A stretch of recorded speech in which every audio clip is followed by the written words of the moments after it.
Good evening and welcome to Next Edu. Same three revision classes हम लोग कर रहे थे और टैक्सेशन जस्ट बेसिक एक आइडिया दिए थे। तो आज टैक्सेशन में एक चैप्टर कंप्लीट करेंगे, that is residential status and tax incidents. और इस चैप्टर से आपको क्वेश्चंस एक मिलेगा, 5 मार्क्स में मिल सकता है, 10 मार्क्स भी आ सकता है, बट चांसेस है 5 मार्क्स में अब एक क्वेश्चन इससे मिलेगा। तो इस चैप्टर में क्या सीखना है, let us start today's classes. Class से पहले फिर एक बार हम लोग रिक्वेस्ट करेंगे, आप लोग इस व्हाट्सएप में आप लोग हम लोगों से व्हाट्सएप में कांटेक्ट करो और हम लोग का चैनल को सब्सक्राइब करो और हम लोग के साथ अटैच होते जाओ, हम लोग भी आपको अच्छा कंटेंट दे पाए, इस तरह ग्रो करते रहे। ठीक है, यस। तो क्लास शुरू करें आज का क्लास। तो आज का क्लास में हम लोग सीखेंगे जो टैक्सेशन में रेसिडेंशियल स्टेटस, बट उससे पहले कुछ ऑब्जेक्टिव क्वेश्चंस आता है बेसिक से, उसमें वो हम लोग का स्टडी रिवीजन स्टडी मटेरियल्स उसमें है, वो हम थोड़ा सा डिस्कस करेंगे और डिस्कस करने के बाद हम स्टेटस आज शुरू करेंगे। तो आज का क्लास शुरू किया जाए। यस, ये क्वेश्चंस सजेस्टिव क्वेश्चंस है, इस तरह क्वेश्चन पैटर्न है, ये आपका लिखा हुआ है, ये आप इस पे जब टेलीग्राम में आप जब ये करोगे तो यह मिलते जाएगा आपको। फर्स्ट जो चैप्टर है मतलब बेसिक कंसेप्ट, इसमें क्वेश्चन थ्योरेटिकली क्या आने का चांसेस है। एक तो असेसमेंट ईयर प्रीवियस ईयर है, प्लस इसमें और क्या क्या है ना, person heads of income, 5 heads जो होता है ना वो लिखे थे, उससे क्वेश्चन ऐसे पूछेगा ये इनकम है तो बोलो कौन सा हेड में आएगा, उससे रिलेटेड क्वेश्चन आगे है मिलेगा, करेंगे। और 5 नेक्स्ट क्वेश्चन डी था, नेम 5 इनकम। क्वेश्चन डी है दिया, name 5 income which are exempted from tax। तो कुछ इनकम का नाम बताओ exempted from tax, एक चैप्टर है exempted इनकम। तो उसमें हम अभी बता देते हैं 5 इनकम, कोई भी 5 इनकम लिखोगे हो जाएगा। एक तो agriculture income from India, exempted income होता है, सेक्शन 10 का है, सेक्शन 10(1). तो सेक्शन आप भूल जाओ, ठीक है ना, अब सिर्फ नाम लिख लोगे चलेगा, सेक्शन साथ में लिख पाओगे तो ठीक है। नेक्स्ट लेते हैं, अगर HUF है, हिंदू अनडिवाइडेड फैमिली, उसका जितना फैमिली के अंदर मेंबर्स है, इंडिविजुअल मेंबर्स, तो HUF का इनकम में से मेंबर्स का शेयर, मतलब share of income of HUF of member, ठीक है, जो HUF का मेंबर्स उनका जो शेयर ऑफ इनकम वो एग्जाम्प्टेड इनकम, मतलब टोटल HUF जो इनकम पे टैक्स पे किए उस इनकम को, वो इनकम में तो सभी मेंबर्स में शेयर हो जाएगा ना, तो उसमें से इंडिविजुअल मेंबर्स का जो शेयर वो एग्जाम्प्टेड है। क्लियर। थर्ड, अगर पार्टनरशिप फार्म है, फार्म एक पर्सन से, फार्म इनकम पे वो टैक्स दिए, इसके बाद इंडिविजुअली पार्टनर्स में जो डिविजिबल प्रॉफिट डिस्ट्रीब्यूट होता है ना, share of profit of partner from partnership firm, तो इंडिविजुअल पार्टनर्स के लिए एग्जाम्प्टेड इनकम होता है। तो 3 बता दिए, एक तो एग्रीकल्चर इनकम हो गया, सेकंड क्या हो गया आपका, share of members of HUF from HUF income, third share of profit of firm of partner, है ना। तो ये 3 हो गया, और दो में बहुत सारे हैं। एक ये जितना MPMLAs है, इन लोगों को जो डेली अलाउंस मिलता है वो एग्जाम्प्टेड है, daily allowance of MPMLAs are exempted income, तो इसमें आ जाएगा, तो लिख लो। नेक्स्ट, फॉरेन में जो सर्विस करते हैं उनको जो परक्विजिट्स दिया जाता है, परक्विजिट्स ऑफ फॉरेन एम्प्लॉइज, ठीक है, उनको जो फॉरेन में परक्विजिट्स प्रोवाइड किया जा रहा है, परक्विजिट फैसिलिटीज, तो एग्जाम्प्टेड है।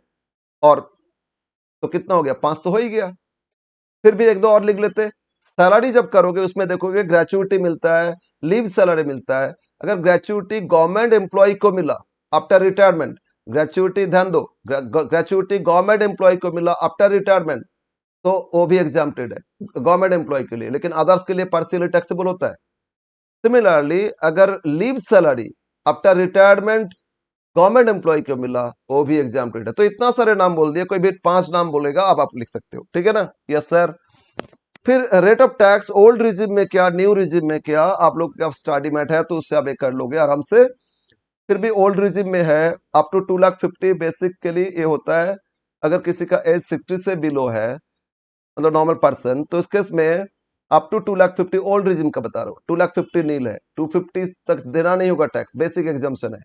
250 से 5 लाख तक उनको देना होगा 5% टैक्स, 5 लाख से 10 लाख, उस 5 लाख के ऊपर 10 लाख तक जो इनकम है उस पे देना होगा कितना 20% टैक्स, और 10 लाख से जितना अबाव है उस पे देना होगा 30% टैक्स। इसी तरह आपका जो न्यू रिजीम है उसमें अप टू 3 लाख नील, 3 लाख से 6 लाख 5%, 6 लाख से 9 लाख 10%, 9 से 12 लाख 15%, 12 से 15 लाख 20%, और 15 लाख से अब तो 30%। बस ये आपका स्लैब है। लेकिन अभी जो बजट है उसमें चेंज है, वो तो नेक्स्ट असेसमेंट ईयर के लिए अप्लाई होगा। इस तरह ओल्ड रिजिम का टैक्स रेट, न्यू रिजिम का टैक्स रेट, ये थोड़ा याद रखोगे।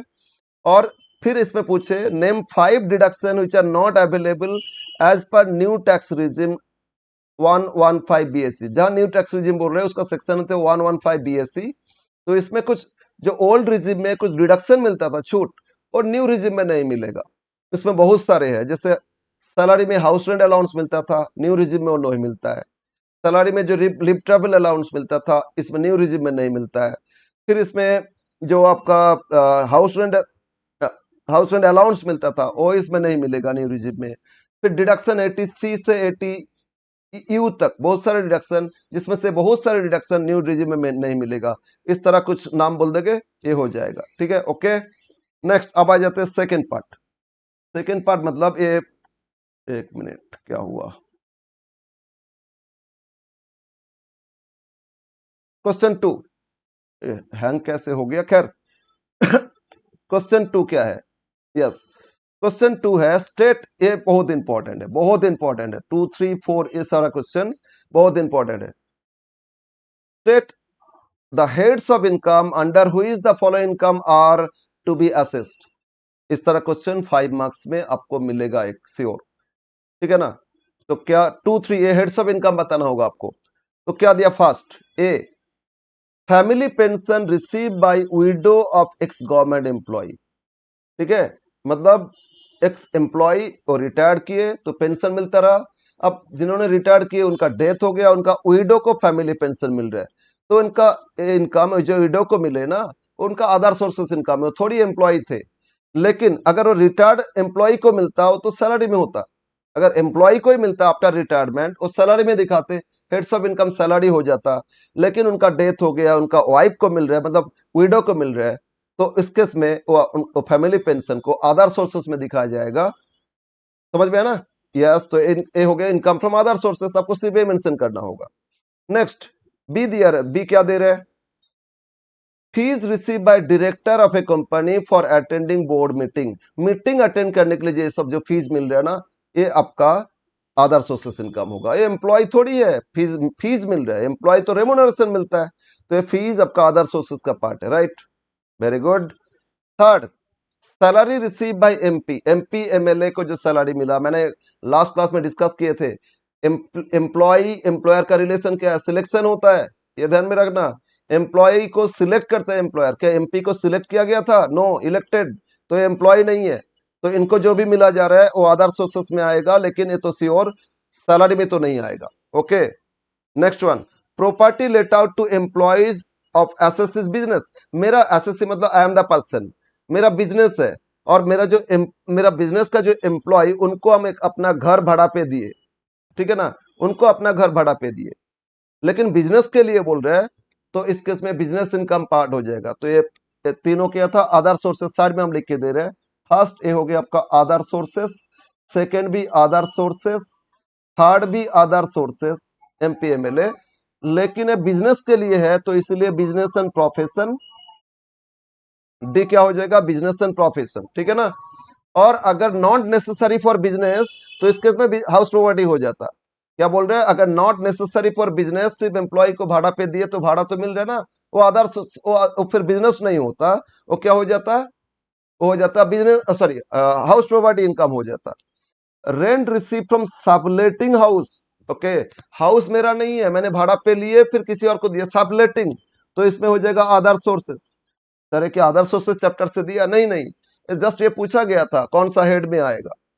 Next, amount receive from sale of house property. अरे हाउस प्रॉपर्टी बेच दिए, ये हाउस प्रॉपर्टी नहीं, ये हो गया आपका कैपिटल गेन। ये कौन सा हेड हो जाएगा, कैपिटल गेन हो जाएगा ये। इसको कौन सा हेड में दिखाओगे, capital gain, F, right. Last, remuneration receive by a teacher from acting as a paper setter. अच्छा, पेपर सेट किए थे, उसमें जो रेम्यूनरेशन मिला, फीस एक्सेट्रा, वो भी आ जाएगा अदर सोर्सेस। एक मिनट, ये भी कौन साइड में लिखोगे? अदर सोर्सेस में लिखोगे, राइट। ये था आपका क्वेश्चन। इस तरह पांच आपको इनकम बोल देंगे, आपको बताना होगा ये कौन सा हेड में इसको लिखोगे। आपको हेड हेड सिलेक्शन कर गलत हो गया तो क्वेश्चन ही गलत हो जाएगा ना। यस, बोलो क्लियर, समझ में आया? इसी तरह एक और क्वेश्चन है 3 है। आपको सिर्फ मेंशन करना होगा point A, family pension receive by widow of ex government employ, this is the income from other sources. As widow is not an employ, सिर्फ गवर्नमेंट एम्प्लॉय को मिलता है, रिटायर्ड एम्प्लॉय तो उनका सैलरी इनकम होता है। इतना कुछ लिखना नहीं है, सिर्फ आपको हेड लिखना है, विद रीजन नहीं पूछ रहे। फिर डायरेक्टर फीस, ये हो जाएगा other sources. Salary of MP MLA, they are not employ, तो they are, this is the income of other sources. फिर let out property for assessee's business, तो बिजनेस प्रोफेशन लिखोगे, नॉट नेसेसरी फॉर बिजनेस होता तो फिर house property करते। Subletting हो रहे तो अदर सोर्सेस लिखोगे, और फिर सेल ऑफ हाउस प्रॉपर्टी तो कैपिटल गेन आ जाएगा, और ये जो एग्जामिनर्स फीस मिला, पेपर सेटिंग फीस मिलता है, वो आपका other sources income. Clear? Next question, next question है बहुत इंपॉर्टेंट है, 1 2 3 4 5 इस तरह क्वेश्चंस आपको एक मिलने का चांस 100% हमको लग रहा है। 100% समझ लेना, एक क्वेश्चन 5 मार्क्स में इस तरह देगा ही आपको, और साथ में रेसिडेंस स्टेटस से 5 मार्क्स एक क्वेश्चन में मिल जाएगा, 10 मार्क्स इधर से हो जाएगा, राइट। ओके। क्वेश्चन 3 ऐसा ही question, state the heads of income, कौन सा हेड में आप दिखाओगे? Honorarium receive for writing of देश मैगजीन, देश कोई मैगजीन पेपर्स होते ना, वीकली क्वार्टरली मैगजीन से पेपर होते हैं, तो उस मैगजीन में कोई कुछ लिखे, ठीक है, और उनको ऑनरेरियम मिला, ठीक है, ऑनरेरियम मतलब प्रणामी जिसको बोलते हैं, ऑन ड्यू रेस्पेक्ट कुछ आपको दे रहे हैं, अब लिखे तो कुछ को आपको मान लो 10,000 रुपया दे दिए, एक जस्ट आर्टिकल लिखे थे, तो इसमें जो ऑनरेरियम मिला ये आपका अदर सोर्सेस, आप थोड़ी एम्प्लॉई हो, ये अदर सोर्सेस इनकम, तो कौन साइड में आएगा? ये भी, ओह क्यों बार बार ये होता है, ये भी आप लिखोगे अदर सोर्सेस, फर्स्ट वन, ठीक है। Second, share, sale of shares of Indian company, अरे शेयर सेल रहे तो कैपिटल गेन, एसेट्स बेचे, शेयर खरीदे थे, इन्वेस्ट किए थे ना, इन्वेस्टमेंट था मेरा एसेट्स, उसको बेच दिए तो कैपिटल गेन इनकम में दिखाओगे, right. Next, income from growing and processing rubber, अच्छा रबर तो पेड़ से होता है ना, गांव में करते उसके बाद रबर बनाया जाता है, तो इसमें एग्रीकल्चर भी हो रहा है, ग्रो किए थे, फिर प्रोसेस किए रबर तो मैन्युफैक्चरिंग भी हो रहा है। इसमें दो पार्ट है, एक तो एग्रीकल्चर भी है और बिजनेस भी, मतलब नॉन एग्रीकल्चर बिजनेस बोल सकते हो। एग्रीकल्चर में हो जाएगा 65%, बिजनेस में हो जाएगा 35%, पार्शियली होता है, ठीक है ना। रबर में क्या, एग्रीकल्चर में 65% इनकम हो जाएगा, टोटल जो भी इनकम नेट इनकम आएगा, इनकम माइनस एक्सपेंसेस, जो नेट प्रॉफिट आया था उसमें से 65% एग्रीकल्चर इनकम मान लोगे, और 35% बिजनेस इनकम हो जाएगा। कौन किस केस में? रबर में। और ये अगर टी होता तो एग्रीकल्चर होता 60%, बिजनेस होता 40%, और ये अगर कॉफी होता विदाउट रोस्टिंग एंड फ्लेवरिंग तो ये हो जाता आपका 75% एग्रीकल्चर, 25% बिजनेस, और विद रोस्टिंग एंड फ्लेवरिंग तो 40% बिजनेस और 60% एग्रीकल्चर। यहाँ रबर है तो 65% और क्या हो जाएगा? 35%। बोलो बोलो, क्लियर है? Yes sir. नेक्स्ट आगे बढ़े, फिर बोल रहे amount receive from TV game show reality show, बोले थे कैजुअल इनकम, लास्ट क्लास याद करो, तो इसमें हो जाएगा अदर सोर्सेस, ये भी कौन साइड में आ जाएगा? Other sources, right. साथ में आप लोग इसको ये करते जाओगे, वीडियो के साथ साथ रिविजन सीट ले लेना, साथ में लिख लेना और देख के करते जाना। Next one, rent from letting out business, अच्छा sorry, rent from letting out house for business purpose, इससे अपना बिजनेस नहीं, हम जिनको भाड़ा पे दिए वो बिजनेस कर रहे हो, मेरा बिजनेस थोड़ी है, मेरा एसोसिएट बिजनेस थोड़ी है, तो मेरा तो let out house property income हो जाएगा, ठीक है ना। पहले भी रेंट लिए थे लेकिन अपना ही एम्प्लॉय को दिए थे, वो भी बिजनेस पर्पस के लिए, मेरा बिजनेस के लिए, employees business, associate business, employ का नहीं, मेरा बिजनेस में मेरा एम्प्लॉय को एक भाड़ा पे दिए थे, वो मेरा बिजनेस इनकम में आ रहा था। लेकिन ये मैंने भाड़ा पे दिया अपना घर, जिनको दिए वो बिजनेस करते हो, मेरा बिजनेस थोड़ी है। तो ये हो जाएगा आपका हाउस प्रॉपर्टी। बोलो ये कौन सा इनकम आ जाएगा? इसको लिखोगे ओरे ओहो ओहो, ये लिखोगे हाउस प्रॉपर्टी एचपी। बार बार एक क्यों हो रहा है? एचपी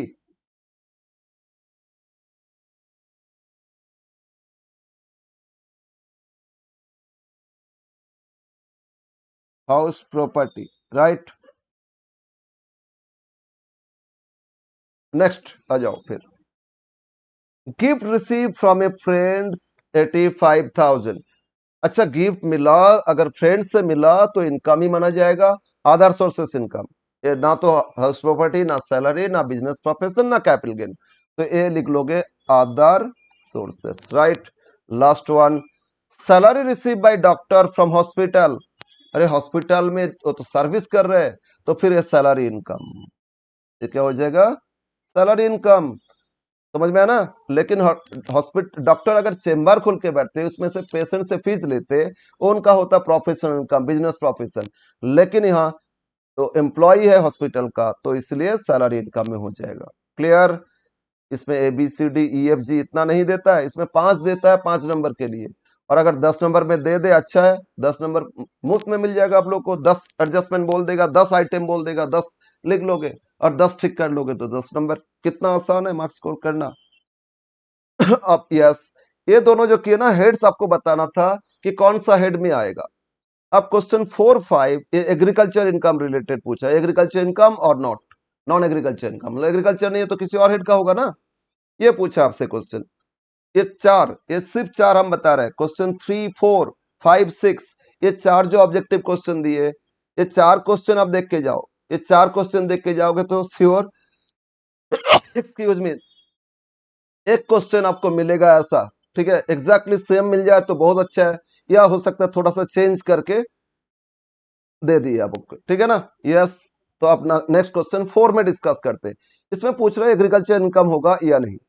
क्वेश्चन 4 क्या दिया? State whether the following income, state whether the following income, whether the following income, income और एग्रीकल्चर इनकम, क्या एग्रीकल्चर इनकम या नहीं, ये पूछ रहे हैं, ठीक है ना। State whether the following income और एग्रीकल्चर इनकम और नहीं नॉट, ये पूछा है।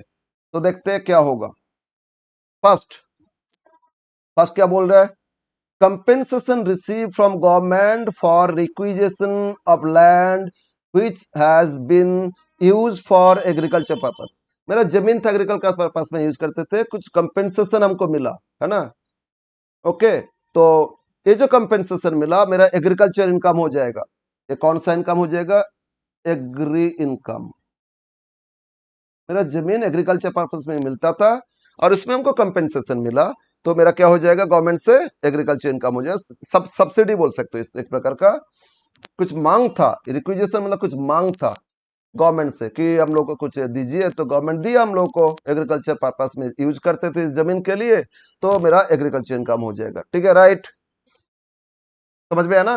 मांग जैसे क्या होता है, मान लो हेल स्टॉर्म हो गया, मतलब तूफान आ गया तो खेती खराब हो गया, तो गवर्नमेंट देता है ना, वो एग्रीकल्चर इनकम हो जाएगा। समझ में आया? यस। सेकंड, सेकंड हो गया dividend receive from company which is whose major income constitutes. एक कंपनी जो एग्रीकल्चर का काम करते, मेजर इनकम उनका होता है, लेकिन उससे क्या मतलब है? डिविडेंड दिए ना। डिविडेंड अदर सोर्सेस का इनकम होता है। आप लोग अगर किए चैप्टर्स अदर सोर्सेस देखोगे, डिविडेंड या अदर सोर्सेस इनकम। तो एग्रीकल्चर नहीं है, नॉन एग्रीकल्चर। तो बी क्या हो जाएगा? आंसर में लिखोगे नॉन,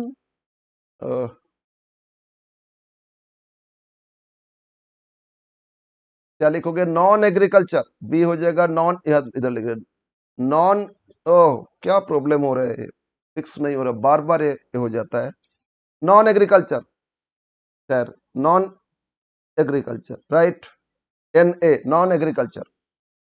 थर्ड, थर्ड क्या दे रहे हैं?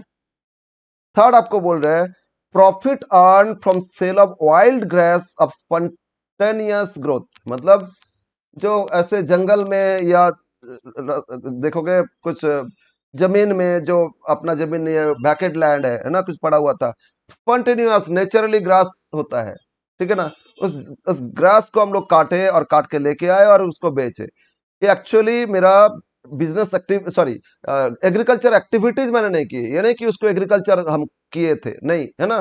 तो बोले थे ना, जो जंगल का पेड़ से कुछ फ्रूट्स ये करके आए और उसको बेचे, वो मेरा एग्रीकल्चर एक्टिविटीज नहीं हुआ। तो अदर सोर्सेस, नॉन एग्रीकल्चर, ये जो प्रॉफिट हुआ है ऑयल गैस, ये क्या हो जाएगा, नॉन एग्रीकल्चर ये भी हो जाएगा। Okay, yes. कोई भी मतलब स्पॉन्टेनियस ग्रो रहा है, नेचुरल ग्रो जो हो रहा है, उसको हम लोग बेच रहे हैं, तो मेरा मेरा एग्रीकल्चर वाकई तो नहीं हुआ ना। तो अदर सोर्सेस में लिख लोगे, यहाँ तो नॉन एग्रीकल्चर लिख लोगे। कुछ एग्रीकल्चर होगा या नहीं, नॉन एग्रीकल्चर। यस, बोलो बोलो, समझ में आ रहा है? अगर समझ में आ रहा है तो लाइक करो और शेयर करो सबको। Next one, D, income earn from sale of tea grown and manufactured. फिर देखो, टी बोले थे ना, tea, coffee, rubber, partially agriculture, partially business हो जाएगा, मतलब नॉन एग्रीकल्चर।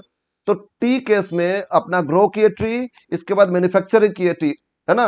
ग्रो मतलब वो प्लांटेशन किए, इसके बाद वो पत्ता एक किए और उससे फिर आगे मैन्युफैक्चर किए, टी बनाए, ठीक है ना। तो इसमें दो पार्ट है, बोलो क्या है, बिजनेस भी है, नॉन सॉरी बिजनेस कितना हो जाएगा बोलो, नॉन एग्रीकल्चर भी है, नॉन एग्रीकल्चर और बिजनेस मतलब एग्रीकल्चर, दोनों ही आएगा। मतलब एग्रीकल्चर में कितना आ जाएगा, 60%। एग्रीकल्चर में कितना आ जाएगा, 60%। इतना झमेला, 60%। और नॉन एग्रीकल्चर में कितना आ जाएगा, 40%। ओह, नॉन एग्रीकल्चर में कितना आ जाएगा, 40%। मुसीबत है, ये 40%, राइट। नॉन एग्रीकल्चर में कितना आ जाएगा, 40%। क्लियर है? टी, बस टी में याद रखना, 40% बिजनेस इनकम मतलब नॉन एग्रीकल्चर इनकम, और 60% हो जाएगा एग्रीकल्चर इनकम, टोटल इनकम में से। ये लिखोगे answer, partially agriculture that is 60%, partially non agriculture that is 40%। Clear? Last question 4 का last, A B C D, इस तरह 5 दे देगा 5 नंबर के लिए। Income by way of selling rice produce from paddy purchase by SSC. ध्यान दो, पेडी मतलब धान होता है, तो इन्होंने ए एसएससी मतलब जो इनकम अर्न किए वो पर्सन क्या किए, पेडी खरीदे, धान खरीदे, तो मतलब वो तो एग्रीकल्चर वर्क नहीं किए, धान तो फार्मर लोगों ने प्रोड्यूस किए थे, उनसे धान खरीद लिए और धान से चावल बनाए, राइस बनाए, मतलब अपना मिल होगा, धान से राइस कैसे बनेगा, मिल होगा, तो उसके फिर राइस को बेचे, उससे इनकम अर्न किए, ये इनका नॉन एग्रीकल्चर इनकम मतलब बिजनेस इनकम, तो हो जाएगा नॉन एग्रीकल्चर इनकम। समझ में आया? अगर यही राइस प्रोड्यूस करते, पेडी वो प्रोड्यूस करते, एग्रीकल्चर वर्क करके प्रोड्यूस करते और राइस बेचते, फिर इसके बाद वो पेडी बेचते या राइस बेचते, उसके बाद राइस प्रोड्यूस करके भी बेचते, वो एग्रीकल्चर होता। लेकिन यहाँ इन्होंने क्या किया बोलो, यहाँ तो टोटली उन्होंने बाई करके परचेज करके बेच रहे, एग्रीकल्चर का कोई काम ही नहीं किए, तो इस केस में नॉन एग्रीकल्चर इनकम हो जाएगा। तो ये था क्वेश्चन 4। क्लियर है? क्लियर है बोलो। इस तरह क्वेश्चन बहुत इंपॉर्टेंट है, 5 नंबर में दे सकता है ना। लास्ट क्वेश्चन डिस्कस करें, 23 में आया था ये लास्ट क्वेश्चन, इससे पहले जो क्वेश्चन है 19 में था, ये भी किसी ईयर में आया था, हम भूल गए थे लिखना, ईयर लिखना, बट आया हुआ क्वेश्चन है, ठीक है। लास्ट क्वेश्चन ऐसा ही है, एग्रीकल्चर इनकम आए होगा या नहीं है बताओ। क्वेश्चन क्या दिया, state which of the following income are agriculture income. तो कौन सा इनकम एग्रीकल्चर इनकम बताओ। Income from growing flowers and creepers, ये एग्रीकल्चर, ये हो गया एग्रीकल्चर, है ना। कैसे, फ्लावर्स मतलब फूल और क्रीपर्स मतलब पत्ता, डेकोरेशन के लिए होता है ना, पत्ता टत्ता सब बहुत सारे ये लगाता है, तो वो सब मिला के डेकोरेट करते ना। तो सब ये जो बेचे, ग्रोइंग, इसको ग्रो किए और फिर बेचे, मतलब एग्रीकल्चर वर्क किए, इसके बाद वो सब बेचे, तो ये आपका एग्रीकल्चर इनकम हो जाएगा। Clear? Next, second, second one, profit earn from sale of oil grace पहले किए थे, ये तो नॉन एग्रीकल्चर हो जाएगा, बोले ना बिजनेस एक्टिविटीज कुछ नहीं हो रहा है, तो नॉन एग्रीकल्चर इनकम लिख लोगे, लास्ट क्वेश्चन में भी था। फिर दे रहे interest on capital receive by partner from a farm engaged in agriculture operation. एक ध्यान दो, ये फार्म लेकिन एग्रीकल्चर ऑपरेशन किए, तो फार्म का टोटल इनकम एग्रीकल्चर इनकम है, ये क्यों श्योर? सर फार्म तो सेपरेट पर्सन है, फार्म के लिए एग्रीकल्चर इनकम है, लेकिन उस फार्म और प्रॉफिट को एक एक पार्ट करके डिस्ट्रीब्यूट किए इंटरेस्ट बोल के, तो ये जो पार्टनर्स को मिले वो भी उनका एग्रीकल्चर इनकम होगा, ये आपका एग्रीकल्चर इनकम हो जाएगा। ठीक है, क्योंकि फार्म टोटली एग्रीकल्चर ऑपरेशन करते, फार्म का इनकम एग्रीकल्चर इनकम, उसी एग्रीकल्चर इनकम डिस्ट्रीब्यूट किए तो इसमें से एक इंटरेस्ट बोल के दिए, तो इंटरेस्ट इनका एग्रीकल्चर इनकम हो जाएगा। Okay, yes sir. Next D, income from land use for brick making non agriculture. Brick making से जो भी इनकम हो रहा है एग्रीकल्चर इनकम नहीं आएगा। ठीक है, फिशरीज जो सिस्टम होता है ना वो नॉन एग्रीकल्चर में आ जाएगा। Next, dividend receive from, dividend है पहले भी किए थे, ये नॉन एग्रीकल्चर इनकम हो जाएगा। ओके, तो इस तरह क्वेश्चन बहुत इंपॉर्टेंट है 5 मार्क्स में, चाहे हेड्स पूछ ले या पूछ लेगा एग्रीकल्चर होगा या नॉन एग्रीकल्चर, ये बताओ। समझ में आया? ये हो गया आपका ए पार्ट। अब स्टेटस, स्टेटस से क्वेश्चन ये जो दिए आप लोग इसको अपलोड कर लोगे, ये क्वेश्चन आप लोग ये कर लोगे, इसके बाद मेरा वीडियो देखोगे साथ में क्वेश्चन लेके, तो आपको समझ में आ जाएगा अच्छा से। ठीक है ना? Yes sir. तो अब हम लोग शुरू करेंगे। अब क्या शुरू करेंगे? Residential status. इससे क्वेश्चन कुछ दिए, इतना क्वेश्चन फिलहाल देख के जाओगे तो एक्सपेक्ट कर रहे हैं कि हो जाएगा आपका। ये थोड़ा शुरू में थोड़ा नोट्स दे दिए, ऑब्जेक्टिव टाइप क्वेश्चन है, और 2 3 4 5 6 7 8 ये 8 क्वेश्चंस दिए। इस पैटर्न का ही क्वेश्चंस देता है, तो ये 8 क्वेश्चन करने से एक्सपेक्ट कर सकते हैं कि आपका हो जाएगा। ठीक है ना? इतना तो आप कर लो, एक कंसेप्ट आ जाएगा, बहुत अच्छा कंसेप्ट बिल्ड हो जाएगा, और उसके बाद कुछ भी क्वेश्चन आया आप कर सकते हो, सॉल्व कर सकते हो। ठीक है, तो let us start today's classes. अब हम लोग शुरू करते हैं। क्या शुरू करेंगे आज ना? Residential status and tax incidents. Okay, तो अब शुरू करते आज का क्लास। रेसिडेंशियल स्टेटस, चैप्टर का नाम है रेसिडेंशियल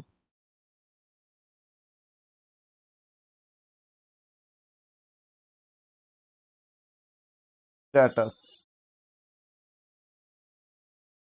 एंड टैक्स इंसिडेंट्स। दो चीज लिखे, एक स्टेटस काउंट कैलकुलेशन करना, इसके बाद उस स्टेटस के हिसाब से इस पर्सन को इंडिया में उनका कुछ भी इनकम हो रहा है, चाहे इंडिया से हो चाहे बाहर से हो, वो इनकम इंडिया में टैक्सेबल होगा या नहीं, ये बताना है। ठीक है ना? तो इसमें पहले स्टेटस देखते हैं। स्टेटस कैसे कैलकुलेशन करोगे? एक मिनट एक मिनट एक मिनट बाबू, हम कुछ ऑफ कर देते, इसको हम ऑफ कर देते, नहीं तो प्रॉब्लम करता है। यस, तो स्टेटस में स्टेटस में क्या सीखोगे?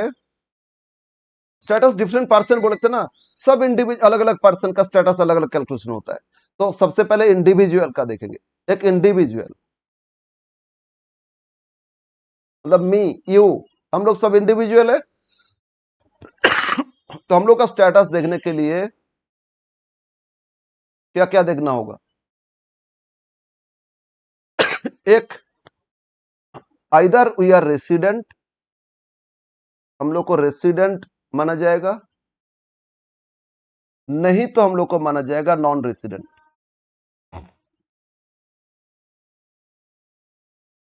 या हम लोग रेसिडेंट है या नॉन रेसिडेंट, एनआरआई जिसको बोलते हैं नॉन रेसिडेंट। ठीक है, तो रेसिडेंट के लिए क्या कंडीशन है ना? सेक्शन 6(1) बेसिक कंडीशन है।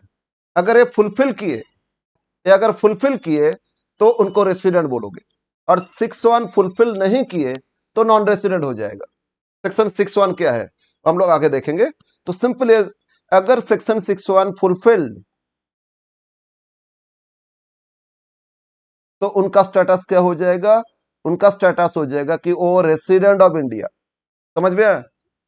और अगर 6(1) नॉट फुलफिल्ड, ये हो गया section 6(1) not fulfilled, 6(1) not fulfilled,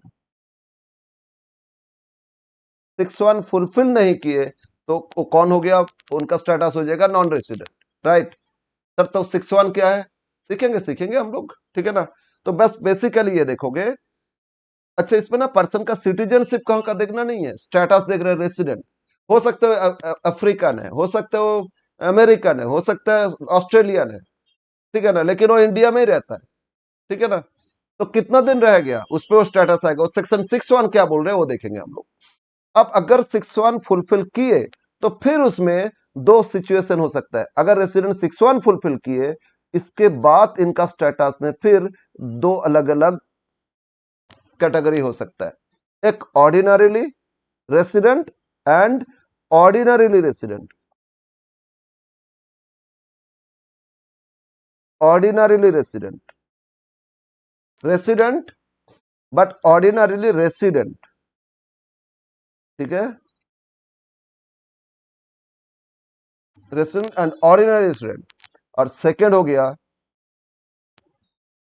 resident but, resident तो ऊपर लिख दिया ना, but not ordinary resident, not ordinarily resident. Ordinary resident के लिए एक और सेक्शन है, तो इसके लिए सेक्शन 6(6),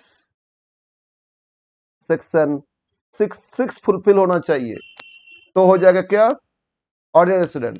और अगर section 6(6) not fulfilled, section 6(6) fulfil नहीं किए, तो फिर नॉट ऑर्डिनरी रेसिडेंट, ठीक है। तो मतलब दो सेक्शन पे सारा कैलकुलेशन आ जाता है, ठीक है ना। उनका स्टेटस क्या होगा, एक हो गया क्या, सेक्शन 6(1) बेसिक कंडीशन, 6(1) फुलफिल किए तो रेसिडेंट हो गया, नॉन रेसिडेंट नहीं बोलोगे। 6(1) फुलफिल नहीं किए तो नॉन रेसिडेंट हो गया, तो फिर आगे और प्रोसीड नहीं करना, ऑर्डिनरी होगा, नॉट ऑर्डिनरी। 6(1) फुलफिल किया तभी आप देखोगे ऑर्डिनरी या नॉट ऑर्डिनरी, ठीक है ना। ना 6(1) फुलफिल किए तो आगे और प्रोसीड करो, देखो 6(6) फुलफिल कर रही है या नहीं। तो 6(1) 6(6) दोनों ही, 6(1) तो हो गया, 6(6) भी फुलफिल कर लिए, तो उनका स्टेटस हो जाएगा ordinary resident.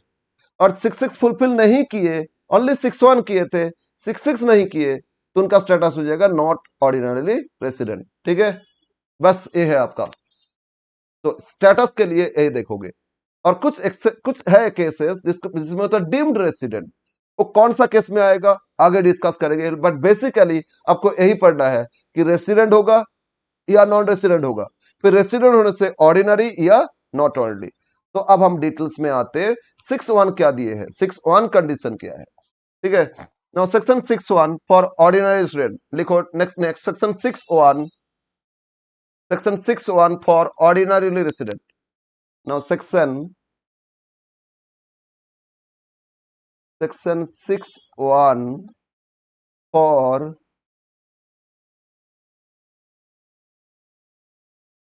ordinarily resident। Section 6(1) क्या चीज का, ऑर्डिनरी रेसिडेंट के लिए, ठीक है। कंडीशन क्या है, इसमें दो कंडीशन है, इसमें सिर्फ दो कंडीशन है, और दो में से कोई भी एक उनको फुलफिल करना होगा, या फर्स्ट या सेकंड, कोई भी एक फुलफिल कर लिया तो उनको बोलो कि हो गया ऑर्डिनरी रेसिडेंट ऑफ इंडिया, ठीक है। तो वन, फर्स्ट कंडीशन क्या, फर्स्ट कंडीशन द पर्सन, मतलब इंडिविजुअल, ही और सी है ना, ही और सी was presented in इंडिया, उन्होंने इंडिया में प्रेजेंट थे, उन्होंने इंडिया में प्रेजेंट थे एटलीस्ट, एट ओहो कितना दिन प्रेजेंट थे ना, एटलीस्ट कम से कम,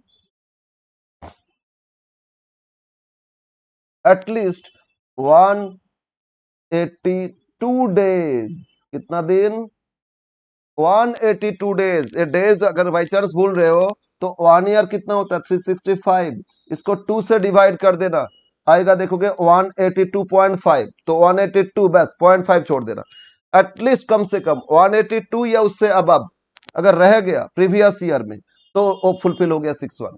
कितना दिन, ही मस्ट बी प्रेजेंट, ही और सी मस्ट बी प्रेजेंट, कितना दिन प्रेजेंट होना है, एटलीस्ट कितना दिन ना, 180, कितना दिन रहना है 182 days, 182 days in the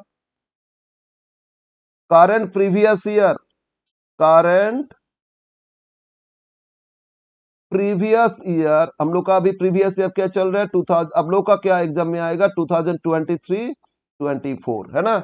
assessment year 24 25 है, तो ये जो करंट प्रीवियस ईयर 23 24 इस साल उनको फिजिकली इंडिया में रहना होगा। कितना दिन रहना होगा 182 डेज। क्लियर। और उससे अब एटलीस्ट बोले ना, तो उनका स्टेटस फुलफिल हो गया 6-1, तो रेसिडेंट बन गया, नॉन रेसिडेंट नहीं हो सकता है। क्लियर। ओके। अब मान लो 182 डेज नहीं आया, तो इस केस में और सेकेंड ऑप्शन में जाएंगे हम लोग। और सेकेंड ऑप्शन मतलब सेक्शन 6(1) का सेकेंड कंडीशन में जाएंगे हम लोग। ठीक है। तो सेकेंड कंडीशन क्या बोल रहे हैं, जब 182 डेज नहीं आएगा तो सेकेंड में देखोगे। सेकेंड क्या बोल रहे हैं ना, उनको प्रेजेंट रहना होगा, ही और सी was presented कितना दिन, एटलीस्ट 60 डेज। कितना हो गया अब 182 नहीं 60 डेज, 30 डेज का डबल 2 मंथ्स का हो गया। ठीक है ना। 60 days in previous year, current previous year 2023-24, क्योंकि असेसमेंट ईयर 24-25 का ही तो स्टेटस देख रहे हैं, ऑलवेज प्रीवियस ईयर का देखते। तो 23-24 प्रीवियस ईयर में उन्होंने कितना दिन थे 60 डेज थे। हाँ 60 से लेके 181 डेज के अंदर है, तो वो सेकंड में आ रहा है। 60 से कम है तो फिर सेकंड भी नहीं होगा, फर्स्ट तो होएगा नहीं। और 60 से अबव है 200 डेज है, तो 182 डेज ही तो हो जाएगा ना। मतलब 60 डेज से अबव अप टू 181 डेज के अंदर प्रीवियस ईयर में उनको रहना पड़ेगा। एंड सिर्फ इतना से नहीं, सिर्फ इतना होता तो फर्स्ट कंडीशन ही यूजलेस हो जाएगा ना। एंड इसके साथ साथ और देखोगे, क्या देखोगे, एटलीस्ट 365 डेज। कितना दिन 365 days in last 4 previous year. Last 4 previous year में कितना दिन रहना होगा 365 डेज। समझ में आया। तो इसको एक बार ठीक से लिख दे। मान लो प्रीवियस ईयर मैं लिख रहा हूं, प्रीवियस ईयर। एक तो करंट प्रीवियस ईयर 2023-24, इस प्रीवियस ईयर में डेज कितना रहना होगा उनको 60 से लेके 181 डेज, इसके बीच उन्होंने रह गए। और इससे पहले का 4 प्रीवियस ईयर, तो 2022-23, 2021-22, 2020-21, 2019-20, ये चारों प्रीवियस ईयर एक साथ देखोगे, चारों मिला के एक साथ कितना दिन 365 डेज और अबव उनको रहना होगा इंडिया में। तो अगर ये सेकेंड ये दोनों फुलफिल हो गया, मतलब प्रीवियस ईयर में कितना दिन 60 डेज से 181 डेज रह गया इंडिया में, और इससे पहले 4 प्रीवियस ईयर मिला के 365 डेज रह गया। किसी एक ईयर पूरा कंप्लीट रहने से तो 365 हो जाता है, लेकिन हर साल पट करके आए थे, तो चारों साल का टोटल 365 डेज हो गया। तो सेकेंड कंडीशन 6(1) का फुलफिल हो जाएगा। ओके। तो कंडीशन क्या हो गया 6(1) का फर्स्ट कंडीशन, उनको 182 डेज रहना होगा। तो फिर देखना नहीं है, सेकंड देखना नहीं है, फर्स्ट हो गया बस।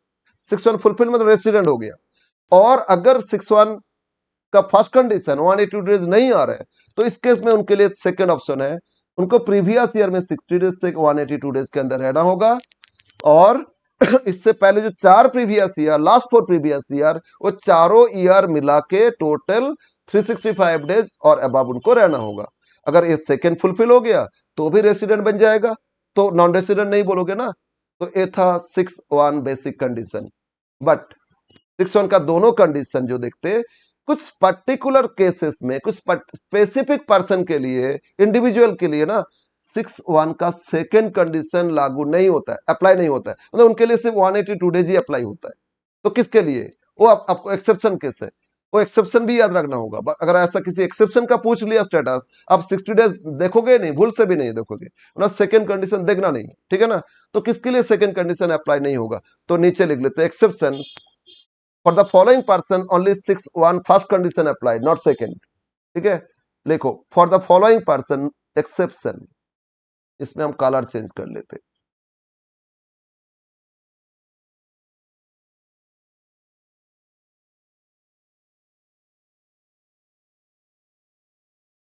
सिक्स वन का एक्सेप्शन क्या है, for the following person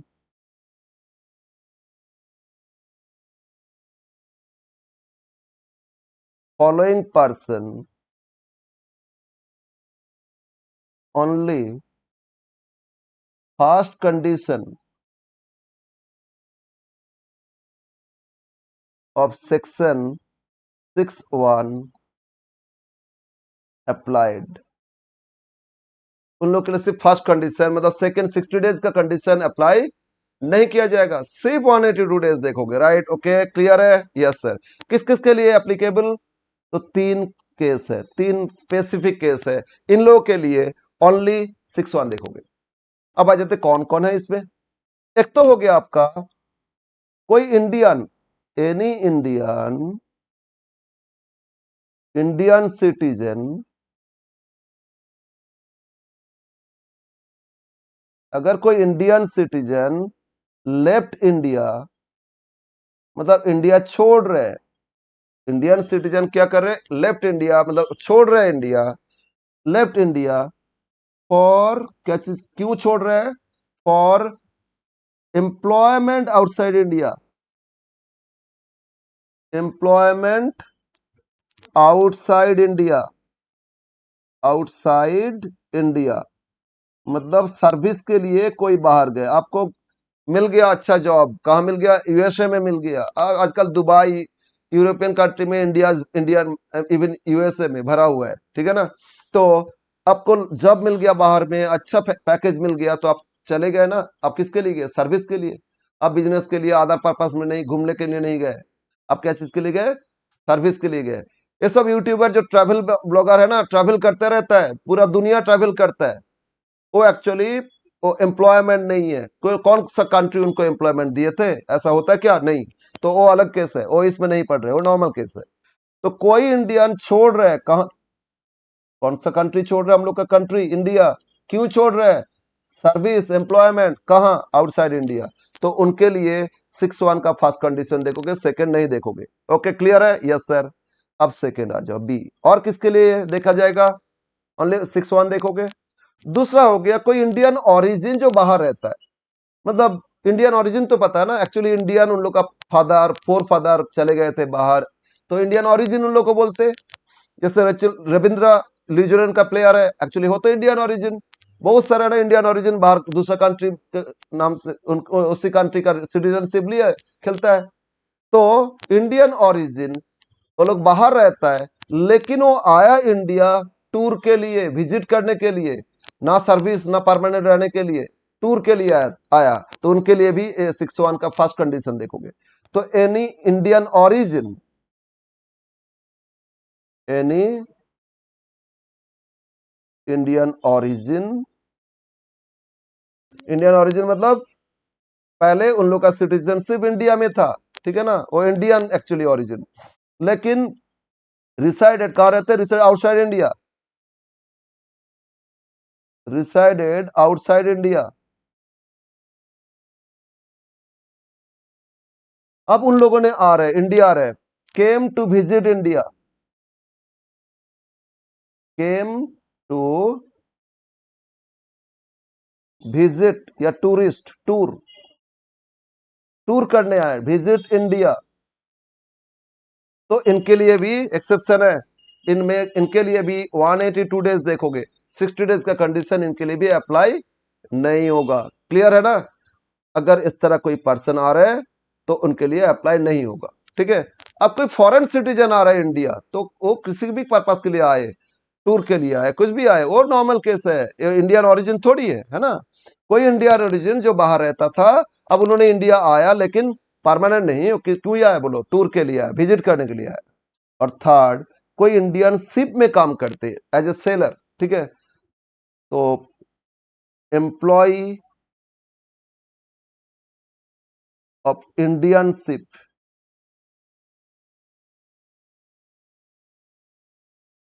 as a sailor, ठीक है, crew members, as a crew member उस शिप में काम कर रहे हैं, तो इस केस में ये भी एक्सेप्शन है, इनके लिए भी 182 डेज देखोगे। एक्चुअली एक एक शिप ना जर्नी वॉयज बोलते हैं, मतलब कलकत्ता ये हल्दिया डॉक से कोई एक शिप गया, यहाँ से साउथ होके, साउथ चाइना सी होके, कौन कितना सारे सी एक करके प्रशांत महासागर, वहां से फिर अरब सागर, ये सब घूम के आया, तो 5 साल के बाद आया, तो इतना इतना दिन बाहर रहता है, घूमने उन लोग का काम ही तो यही है, चारों तरफ घूमना, तो उनका तो इंडिया में स्टे करना मुश्किल हो जाता है, तो उनके लिए भी यही है, 182 डेज इंडिया में रहेगा तो रेसिडेंट हो जाएगा, 182 डेज नहीं हुआ तो नॉन रेसिडेंट हो जाएगा। सर ऐसे नॉन रेसिडेंट बन जाएगा, हाँ रे भाई हो जाएगा, तो क्या उनको बेनिफिट मिलेगा, टैक्स बेनिफिट, नहीं तो इंडिया में टैक्स उनको बहुत पे करना पड़ेगा, इसलिए तो स्टेटस देखते। तो अब बोलो समझ में आया 61, तो क्या देखोगे, कोई इंडियन, 3 एक्सेप्शन है ना, अदरवाइज दोनों 61 का देखोगे, 182 डेज कंडीशन भी देखोगे, और 60 डेज के साथ साथ 365 लास्ट 4 ईयर्स का देखोगे, ठीक है ना, इसमें से कोई भी एक फुलफिल करे तो उनका उनके लिए स्टेटस हो जाएगा 61 फुलफिल हो गया, मतलब रेसिडेंट हो गया, और ये 61 फुलफिल नहीं किया तो नॉन रेसिडेंट हो जाएगा। अब 60 डेज और 182 डेज दोनों कंडीशन सबके लिए नहीं देखेंगे, सबके लिए तो देखेंगे, लेकिन ये 3 के लिए नहीं देखेंगे सेकंड कंडीशन, सिर्फ फर्स्ट देखेंगे, दैट इज अगर कोई इंडियन बाहर जा रहा है सर्विस के लिए, कि कोई इंडियन ओरिजिन जो बाहर रहता था वो इंडिया विजिट करने के लिए, और कोई शिप में काम करते हैं इंडियन शिप में एज ए क्रू मेंबर, तो उनको भी इससे कैटेगरी में रखेंगे। अब हो गया 61 समझ में आया, अब आ जाते 66, सेक्शन 66, सेक्शन 66, ये इसको बोलते हैं additional condition, 66 for ordinarily resident, for ordinarily resident, किसी का स्टेटस वो ऑर्डिनरी रेसिडेंट या नॉट ऑर्डिनरी रेसिडेंट को देखने के लिए, ठीक है ना, 66 देखोगे 61 तो रेसिडेंट के लिए देख लिए थे, अब 66 देखेंगे ऑर्डिनरी रेसिडेंट के लिए, 66 फुलफिल नहीं किया तो हो जाएगा नॉट ऑर्डिनरी रेसिडेंट, 66 फुलफिल किया तो ऑर्डिनरी रेसिडेंट, ठीक है, यस सर। तो 66 क्या बोल रहे, इसमें 2 कंडीशन और दोनों ही फुलफिल करना है, the person has to satisfy both the condition of 66, दोनों ही, एक नहीं, उसमें और था ना, इसमें द पर्सन, और जिन्होंने 61 फुलफिल किए ऑब्वियसली तभी ना 66 देख रहे हैं, 61 नहीं किए तो 66 भूल से भी नहीं देखोगे, the person has to satisfy, क्या सेटिस्फाई करना है ना, satisfy both the following condition, both the following condition, following condition, ओ पेन में थोड़ा प्रॉब्लम हो रहा है, एक मिनट दूसरा पेन लेते, फॉलोइंग कंडीशन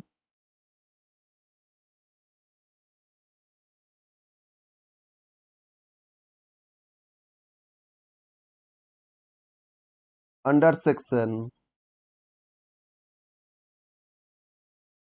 ओ अंडर सेक्शन 66, ठीक है, both the following condition, both मतलब 2 कंडीशन है, दोनों ही फुलफिल करना, the person has to satisfy both the following condition under section 66, section 66 में 2 कंडीशन है, दोनों ही फुल, 2 कंडीशन क्या है फटाफट एक बार देख लेते, क्या कंडीशन है, 1, उनको एटलीस्ट लास्ट 10 ईयर में से 2 साल 61 सेक्शन 61 मतलब रेसिडेंट फुलफिल करना है, ठीक है, he must be, the person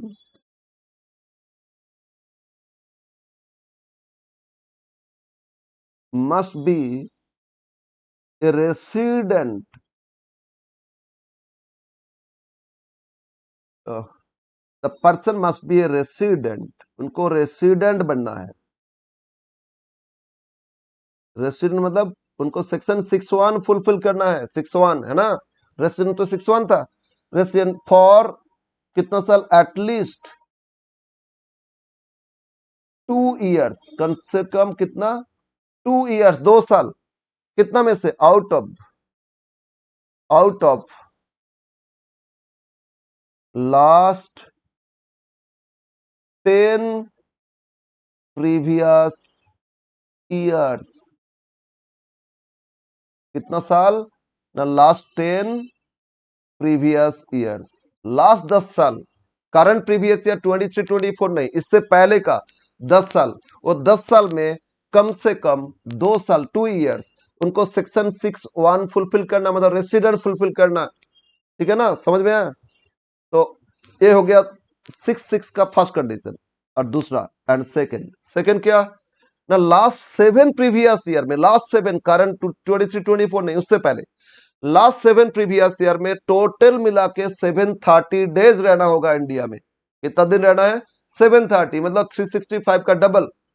365 1 year होता है ना, उसका डबल कर लोगे, देखोगे 730 डेज आता है। उतना दिन इंडिया में रहना होगा, कितना साल के अंदर? 7 ईयर्स में। तो he must be the person, और इसमें दोनों ही फुलफिल करना होगा तभी। The person must be presented,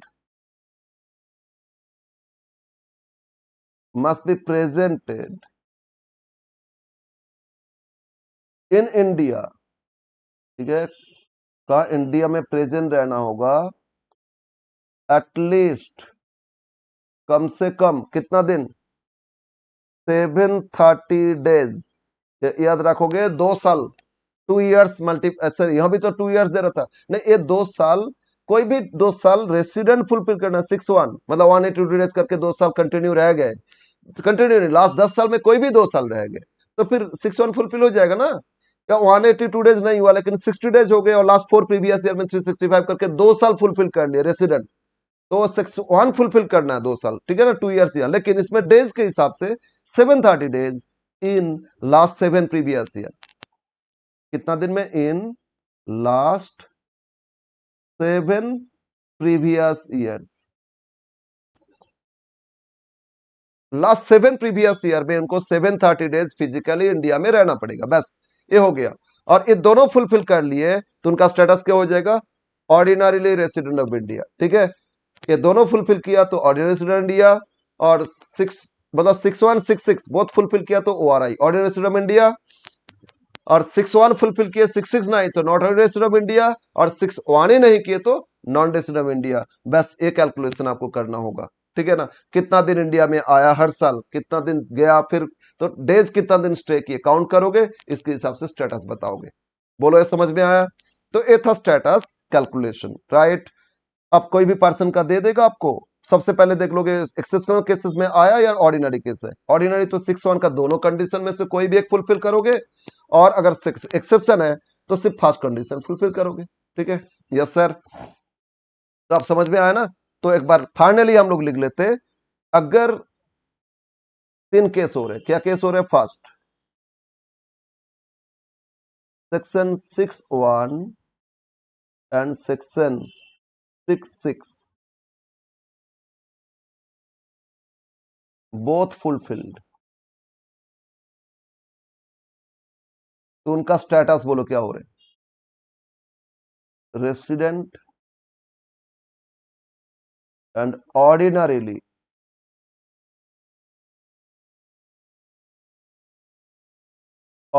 resident of India.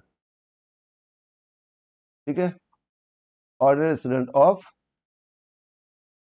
India, समझ में? हम इसको लिखेंगे ORI, इसको बार बार आगे लिखेंगे ORI, ordinary resident of India. ठीक है, RORI भी लिख सकते हो, बस ORI लिखो ना, ordinary resident of India. First case. Second case, second क्या है? सेक्शन 6(1) फुलफिल्ड,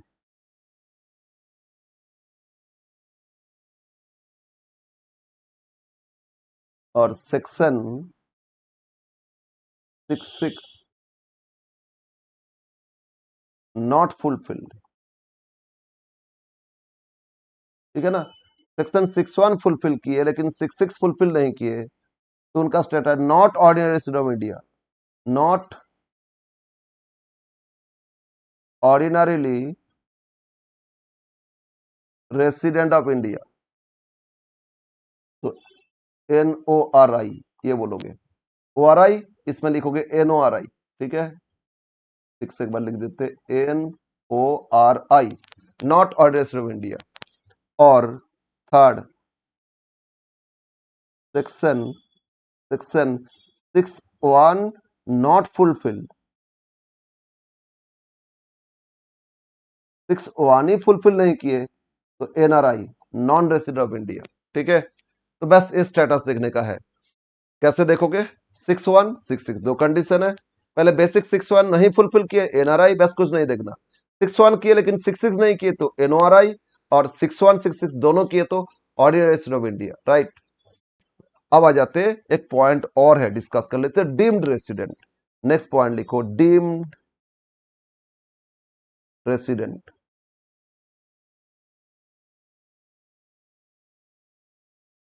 तो डीम्ड रेसिडेंट के लिए क्या देखोगे? एक सिंपल कंडीशन ये रखना, अगर कोई बाहर रहता है, इंडियन ओरिजिन है ना, फॉर इंडियन लेफ्ट इंडिया, जिन लोगों ने इंडियन लेकिन छोड़े इंडिया, चाहे वो सर्विस के लेके गए थे, ये इंडियन ओरिजिन हो सकता है, ठीक है ना। इन इन लोगों के लिए डीम्ड रेसिडेंट का एक कंडीशन है, क्या है ना, अगर उनका इंडिया से वो अर्न कर लिए किसी भी एक प्रीवियस ईयर में कितना 15 लाख और उससे ज्यादा, वो ऑटोमेटिकली बाय डिफॉल्ट वो रेसिडेंट माना जाएगा, उसको बोलते हैं डीम्ड रेसिडेंट। तो इसके में फुलफिल नहीं भी करे, एक भी दिन प्रीवियस ईयर नहीं आया, फिर भी उनको डीम्ड रेसिडेंट माना जाएगा। तो बोलोगे डीम्ड रेसिडेंट क्या हो रहा है? अगर किसी का कोई इंडियन बाहर रहता है, लेफ्ट इंडिया है ना, चाहे वो सर्विस के लिए गया या इंडियन रेसिडेंट और वहां रहता है कंटिन्यू, ओरिजिन ओरिजिन, ठीक है ना, उनके लिए क्या हो रहा है, अगर if his or her income from India, income from India, source of income India से, इनकम फ्रॉम मतलब सोर्स ऑफ इनकम इंडिया से कितना है ना, 15 लाख और अबव, कितना हो गया 15 लाख और above in the previous year, कब? In the previous year 2023-24। तो इस केस में बाय डिफॉल्ट उनको क्या माना जाएगा, ही और she must be a deemed, deemed मतलब माना गया रेसिडेंट बाय डिफॉल्ट। अगर उन्होंने इंडिया से अर्न कर लिया प्रीवियस ईयर, कितना अर्न कर लिए 15 लाख और अबव, तो इस केस में कितना दिन रह रहे वो मैटर नहीं करेगा, उनको डीम्ड रेसिडेंट ऐसे ही बोल दोगे। और अगर सब कंडीशन फुलफिल कर लिए, लास्ट 10 इयर्स में 3 इयर्स फुलफिल, 2 इयर्स रेसिडेंट बन गए और 730 डेज लास्ट 7 इयर्स में रह गए, और पहले का कंडीशन 6(1) फुलफिल करे, तो ऑर्डिनरी नॉट ऑर्डिनरी जैसे होता है वो तो हो जाएगा। लेकिन अगर वो नहीं भी आया, फिर भी उनका इनकम इंडिया से इनकम हो गया कितना 15 लाख और अबव, तो उनको बाय डिफॉल्ट डीम्ड रेसिडेंट माना जाएगा। Okay, yes sir. अब आ जाते हैं एक चीज और, एक चीज सर, एक चीज करके बहुत कुछ हो गया, ठीक है, बस थोड़ा सा और डिस्कस कर लेते, थोड़ा सा और डिस्कस कर लेते। तो क्या है ना, टैक्स इंसिडेंट्स। इंसिडेंट्स क्या होता है, हम इंसिडेंट्स का हम लिख के देंगे और इसी से ही प्रैक्टिस करेंगे। अभी जो क्वेश्चन सॉल्व करेंगे इंसिडेंट से ही करेंगे। तो देखते हैं इंसिडेंट्स क्या बोलते हैं। नाउ टैक्स इंसिडेंट्स, ये मोस्ट इंपॉर्टेंट हमको लग रहा है, यहां से क्वेश्चन आप लोगों को मिलने का चांसेस ज्यादा है।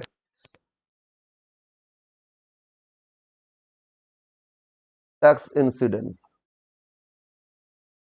सर ये होता क्या टैक्स इंसिडेंट्स ना, अगर अगर कोई पर्सन, चाहे ऑर्डिनरी स्टूडेंट हो नॉट ऑर्डिनरी हो, पर्सन है और डिफरेंट जगह से अर्न कर रहे हैं, कोई आउटसाइड इंडिया से अर्न कर रहे हैं, सोर्स बाहर से है, फिर इंडिया से अर्न कर रहे हैं, बहुत सारे जगह से अर्न कर रहे हैं। तो इसमें दो चीज देखेंगे, एक वो इनकम का सोर्स कहां से, इंडिया से या आउटसाइड इंडिया से, सोर्स ऑफ इनकम मतलब वो इनकम जनरेट कहां से हो रहा है, ठीक है ना, उसको बोलते हैं सोर्स ऑफ इनकम। क्वेश्चन में वो बोलेगा एक्रू, एक्रू इन इंडिया बोल दिया मतलब सोर्स इंडिया का है। तो दो चीज देखोगे, सोर्स कहां का, इंडिया, और सोर्स आउटसाइड इंडिया, ये दो चीज देखोगे, ठीक है ना, सोर्स इंडिया और सोर्स आउटसाइड इंडिया। एक दूसरा, रिसीव्ड कहां की है, इंडिया और रिसीव्ड आउटसाइड इंडिया, बस ये दो पे डिपेंड करता है टैक्सेबिलिटी। ठीक है, तो हम इसमें कंडीशन लिख रहे हैं, चार कैटेगरीज आएगा और उसमें तीनों केस में एक ओआरआई, एक एनओआरआई और एक एनआरआई है ना, तो तीन कोलम लिख लेते हैं इनके हिसाब से। एक ऑर्डिनरी रेसिडेंट ऑफ इंडिया, ठीक है, फिर not ordinarily resident of India, ठीक है, और last NRI, non resident of India. तीन अलग अलग केस हो सकता है। क्या क्या केस हो रहा है आपका, एक तो ordinary resident of India, second not ordinary resident of India, और थर्ड क्या, नॉन रेसिडेंट ऑफ इंडिया।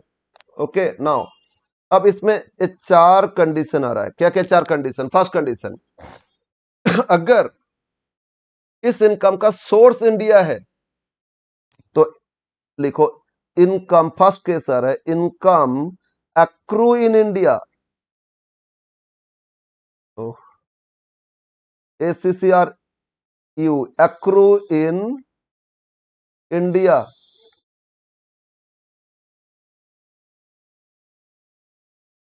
पता नहीं क्यों ये प्रॉब्लम हो रहा है। इनकम एक्रू इन इंडिया मतलब हो रहा है सोर्स इंडिया। एक्रू का मतलब क्या है, सोर्स। हैंग कर रहे थोड़ा इसमें, अब इतना देर बाद ना वो हैंग करना शुरू हो गया, पता नहीं क्यों।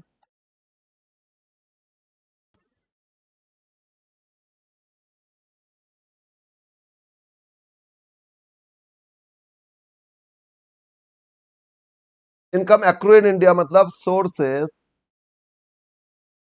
सोर्सेस इंडिया है, तो इस केस में सबके लिए टैक्सेबल, चाहे स्टेटस कुछ भी हो, इंडिया में सबको टैक्स पे करना पड़ेगा, वो इनकम पे सभी जगह टैक्स लगेगा, तो सब में लिख दो टैक्सेबल,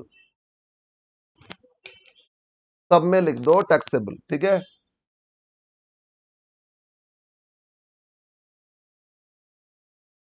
टैक्सेबल लास्ट कॉलम में भी लिख दो टैक्सेबल।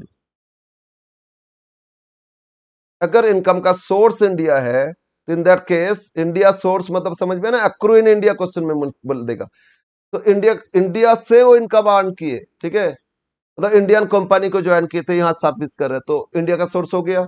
या हो सकता है इंडिया में वो सर्विस करते थे या बाहर में सर्विस करते हैं, लेकिन इंडियन फॉरेन सर्विस है ना, फॉरेन में उनको जो मिला, तो इंडियन सर्विस है ना, तो सोर्स तो इंडिया का ही है, तो ये सब सोर्स इंडिया हो गया। और सोर्स इंडिया तो उसको बोलते हैं accrue in India.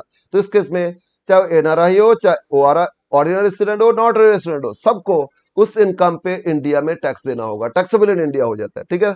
Okay, second case, अब देखेंगे एक्रू नहीं, रिसीव्ड कहां कर रहे हैं। अगर इंडिया में रिसीव कर लिए तो भी सबको टैक्स देना होगा, चाहे सोर्स कहीं से भी हो। तो income received in India, second category, second category क्या हो रहा है, income received in India,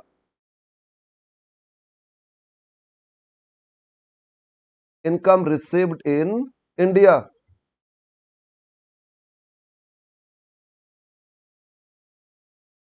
income received in India, तो यहां रिसीव्ड हो रहा है, ये ध्यान दो, यहां एक्रू मतलब सोर्स हो रहा है, ठीक है, तो इस केस में भी टैक्सेबल, इस केस में भी टैक्सेबल, इस केस में भी टैक्सेबल, इस केस में भी टैक्सेबल, डू सेम, ठीक है। अगर टैक्सेबल नहीं होगा तो हम नॉट टैक्सेबल लिख लेंगे। सी थर्ड केस, इसको छोड़ के और क्या है, तो फर्स्ट केस, इनकम का सोर्स कहां से, अगर इंडिया है तो सभी पर्सन को इंडिया में टैक्स देना होगा उस इनकम पे। सेकंड, रिसीव किए इंडिया, तो उसमें भी इंडिया में उनको टैक्स देना होगा सभी पर्सन को। अब थर्ड हो रहे हैं, income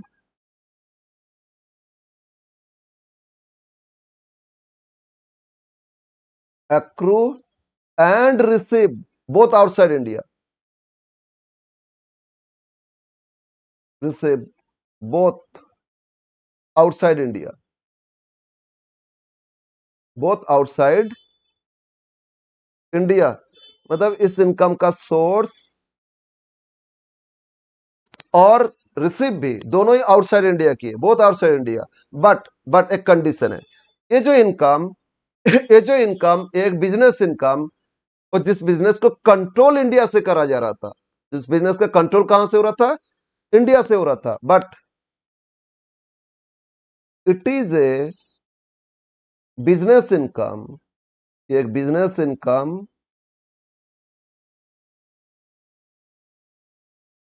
income controlled from India,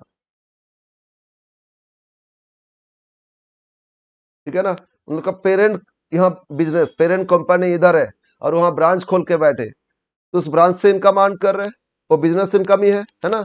और उस ब्रांच का जो पेरेंट कंपनी, हेड ऑफिस वो इंडिया में है, तो ऑब्वियसली कंट्रोल कहां से हो रहा था, इंडिया से। तो इस केस में इनकम पे टैक्स किसको देना होगा, ओआरआई टैक्सेबल, एनओआरआई टैक्सेबल, इन दोनों को देना होगा। लेकिन अगर वो एनआरआई हो गया, नॉन रेसिडेंट, तो उनको इंडिया में टैक्सेस पे देना नहीं होगा, तो रिलीफ दिया जा रहा है, उनको टैक्स नहीं देना होगा इस इनकम पे।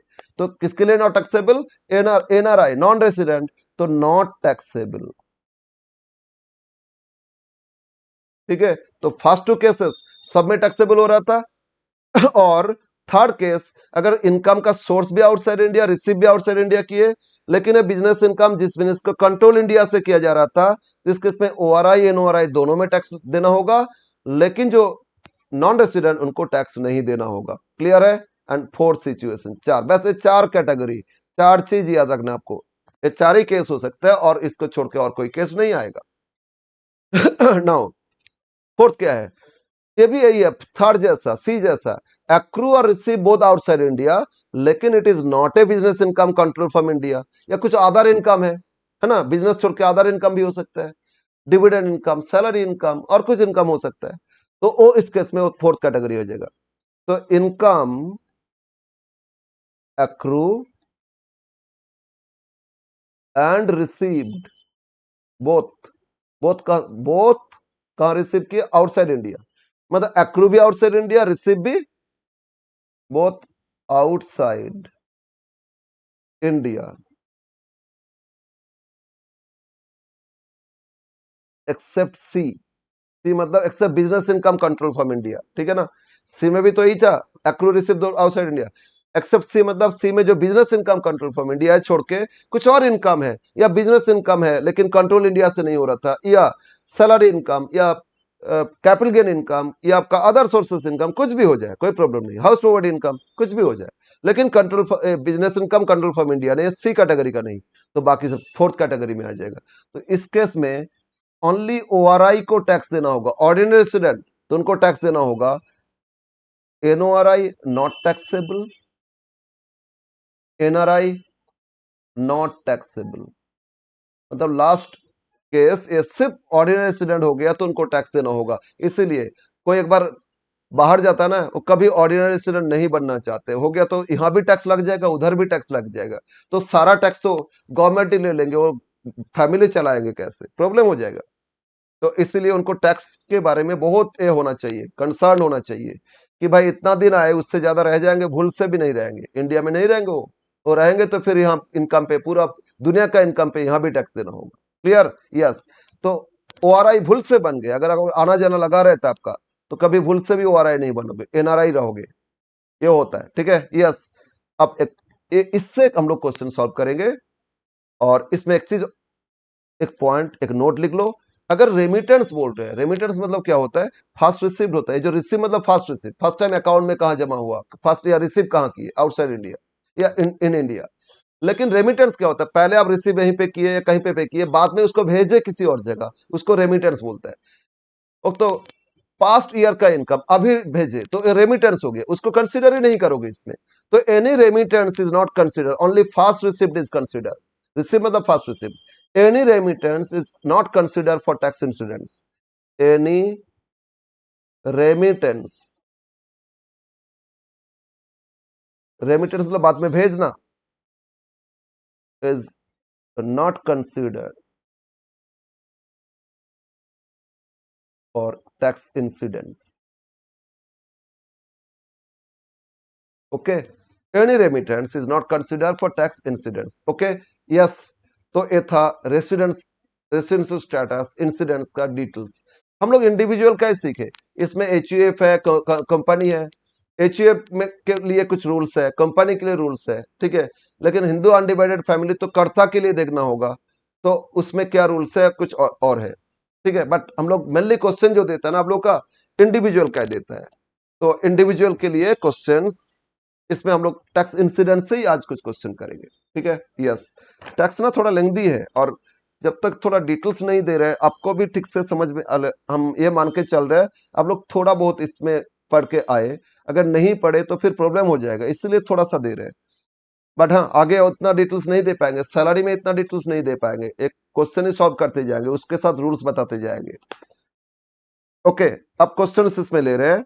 ये क्वेश्चन आप लोग क्या करोगे, फिर बता रहा हूँ, टेलीग्राम ज्वाइन करो और टेलीग्राम से क्वेश्चन ले लो, इसके बाद वीडियो देखो तो आपको समझ में आएगा सब कुछ, ठीक है ना। यस, मैं इसमें जो क्वेश्चन ले रहा हूँ, अपना रिवीजन जो सीट है, इसमें क्वेश्चन 7 और 2021 का क्वेश्चन 7 2021 ऑनर्स का क्वेश्चन लिख दिए। Mister Das receive the following amounts during the previous year. इसमें ए बी सी डी करके बहुत इनकम दिए। आप बोल रहे हैं compute total income mister Das taxable in India, India में टैक्सेबल अगर होगा तो तीन कंडीशन, उनका स्टेटस ये बोला, एक बार बोला ordinary student, second not resident, third non resident, तो तीन कॉलम कर लेते और कुछ इनकम दे रहे हैं, वो टैक्सेबल तो लिख लेंगे अमाउंट, नॉट टैक्सेबल तो नील, इसके हिसाब से टोटल टैक्सेबल इनकम। तो लिखो taxable income mister Das, taxable income of mister Das for the assessment year,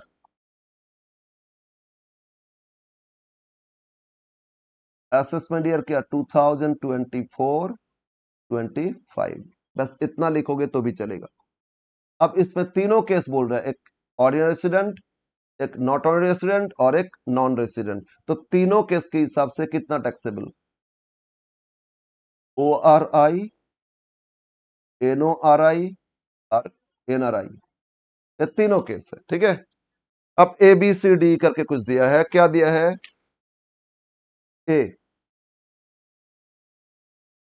ए में दे रहे हैं income from house property in Sri Lanka.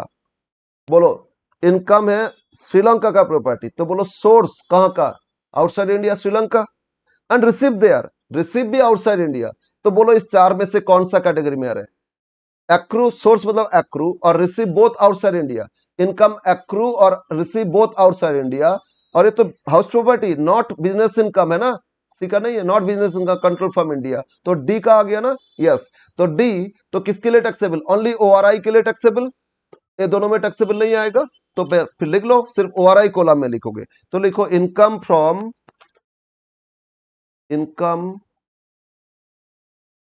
From house property in Sri Lanka received there, मतलब सोर्स भी आउटसाइड इंडिया और रिसीव भी outside India ना, तो सिर्फ ओआरआई में टैक्सेबल कितना इनकम दे रहा था 22,500, तो इस सिर्फ टैक्सेबल इसमें होता है, और ये नॉट टैक्सेबल तो नील। ओके, फोर्थ कैटेगरी तो ओनली ओआरआई में टैक्सेबल, तो मेंशन कर सकते हो टैक्सेबल ओनली फॉर ओआरआई, ठीक है, ये यहां मेंशन कर देना।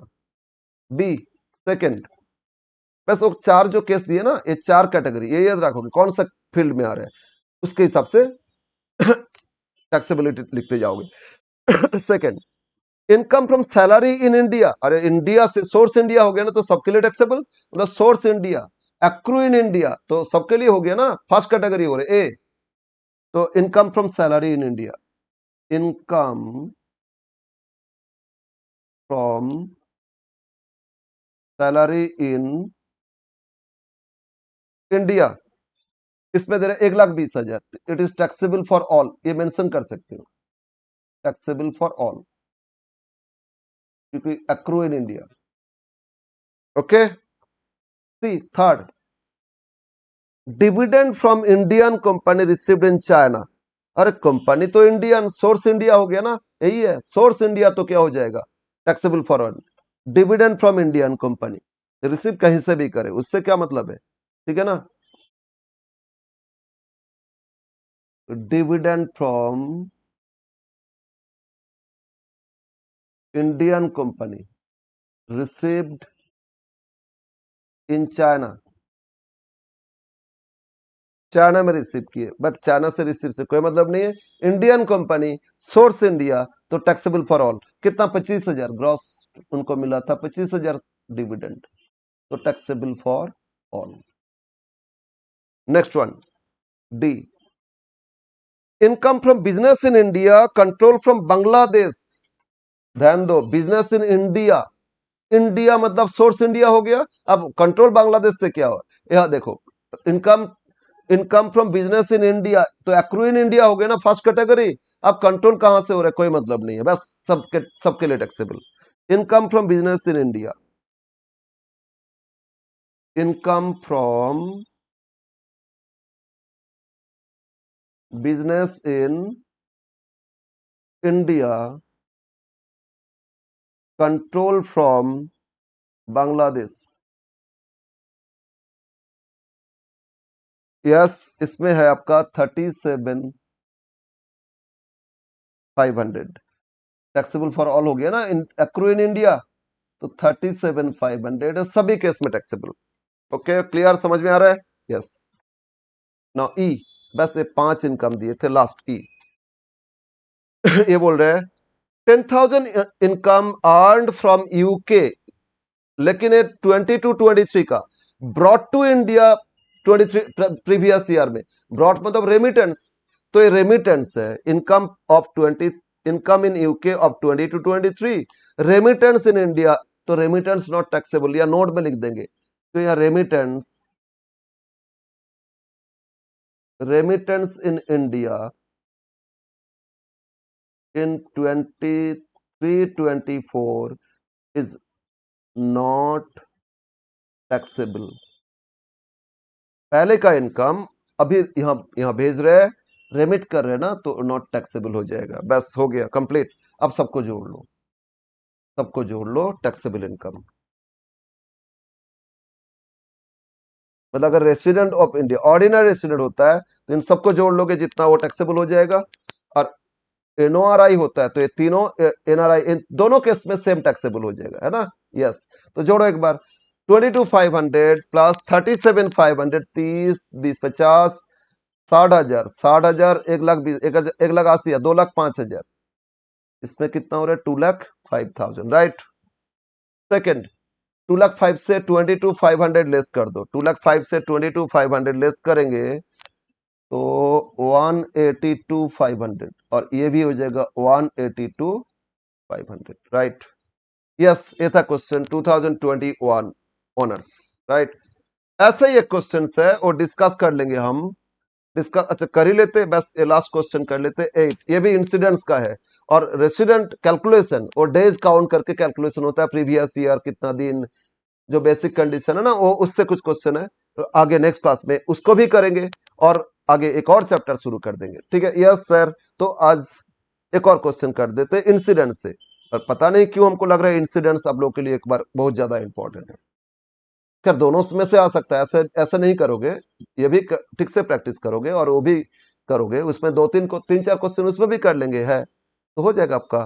तो क्वेश्चन 8, ये भी compute taxable income Mrs Saha for the details, इसमें दो सिचुएशन एनओआरआई और एनआरआई, मतलब ओआरआई नहीं बोला, एनओआरआई एनआरआई, ये दो केस के लिए टैक्सेबल इनकम ऑफ साहा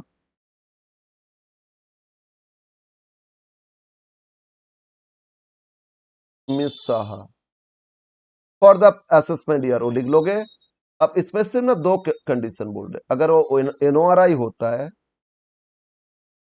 तो क्या होगा, और एनआरआई होता है तो क्या होगा, नॉन रेसिडेंट, तो फर्स्ट ऑर्डिनरी रेसिडेंट नहीं हो रहे ना, तो फर्स्ट केस नहीं है, सेकंड थर्ड, ये दो केस के हिसाब से बताना है आपको। ये आया था 2016 ऑनर्स, ये आया था 2016 ऑनर्स, अभी जो करेंगे 8 बहुत इंपॉर्टेंट है इस तरह क्वेश्चंस, ठीक है। अब यस क्या दिया इसमें, A B C D 4 income दे रहे, ए क्या दिए, फर्स्ट बार dividend from Australian company receive there, अच्छा लिख लेते, डिविडेंड फ्रॉम ऑस्ट्रेलियन कंपनी,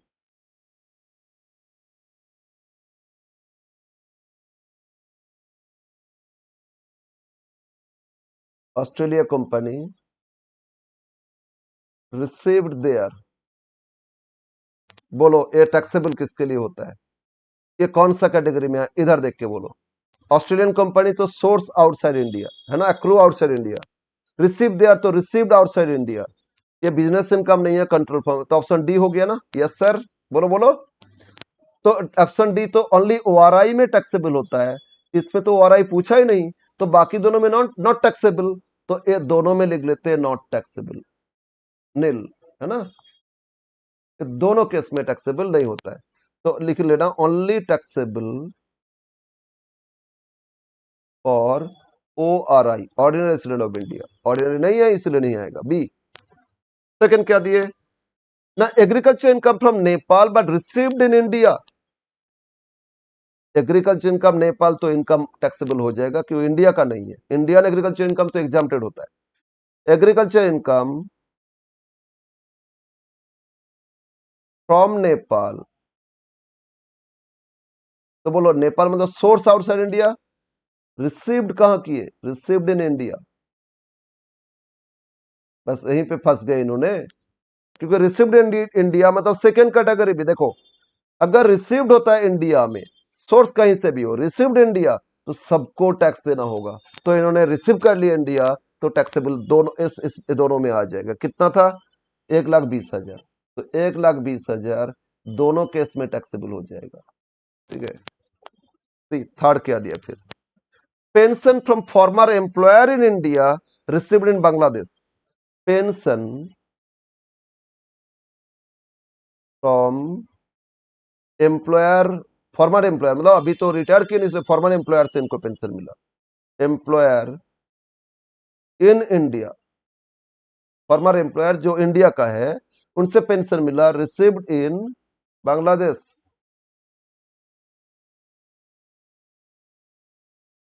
तो बोलो एक कैटेगरी क्या होगा, अरे एम्प्लॉयर इंडिया का है तो सोर्स ऑफ इनकम हो गया ना इंडिया का, इंडिया में ही तो सर्विस करे थे, एम्प्लॉयर इंडिया का है, वहां से रिटायर किए चले गए बांग्लादेश, वहां ये कर रहे हैं, ठीक है ना, अरे प्राइवेट कंपनी में हो सकता है कहीं पे भी, हम लोग का इंडियन कहाँ अमेरिका में कितना सारे पोस्ट में है, ठीक है ना, हम लोग तो कर रहे हैं, तो जब कर सकता है, तो रिसीव्ड पेंशन एम्प्लॉयर इंडिया था, सोर्स इंडिया, तो टैक्सेबल फॉर ऑल, समझ में ना, फर्स्ट कैटेगरी आ गया, तो कितना रे 2 लाख का रिसीव किए थे, तो 2 लाख सभी दोनों कॉलम में लिख दोगे, 2 लाख दोनों कॉलम में लिख लो, yes. Next D, profit from business in Thailand, business control from India, ओ थर्ड कैटेगरी अब आ रहे, लेकिन इसके इसमें फिर 40% रिसीव्ड इन इंडिया बोला, इसके अंदर दो कैटेगरी आएगा, income from business in Thailand,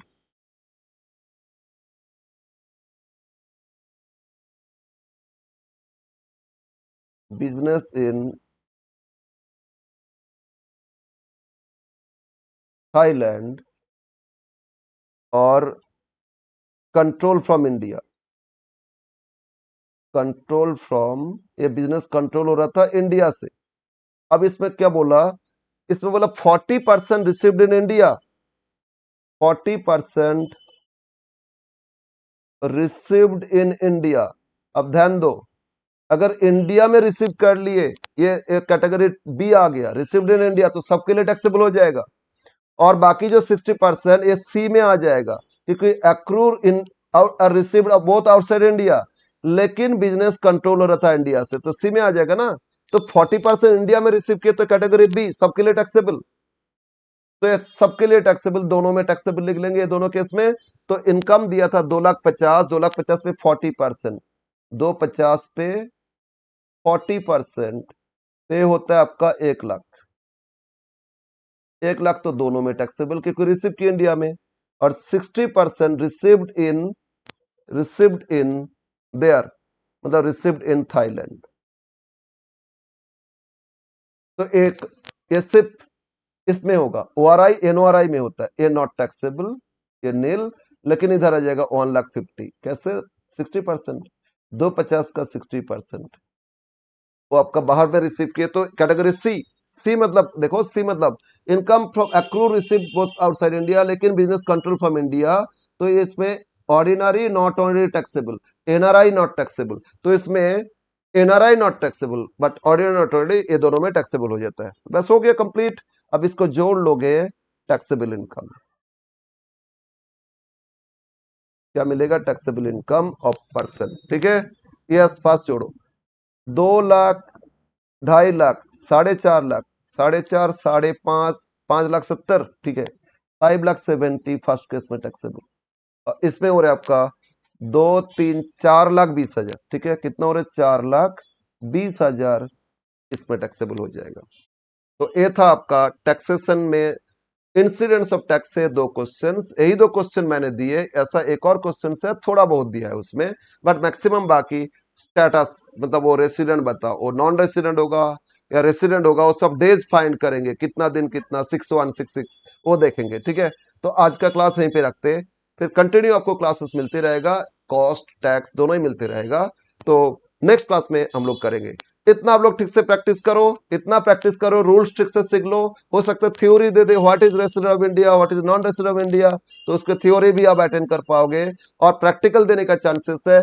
incidents हमको ज्यादा इंपॉर्टेंट लग रहा है, तो इंसिडेंट से जो भी दे आपका हो जाना चाहिए। अगेन प्रैक्टिस करो, प्रैक्टिस करो, प्रैक्टिस करो।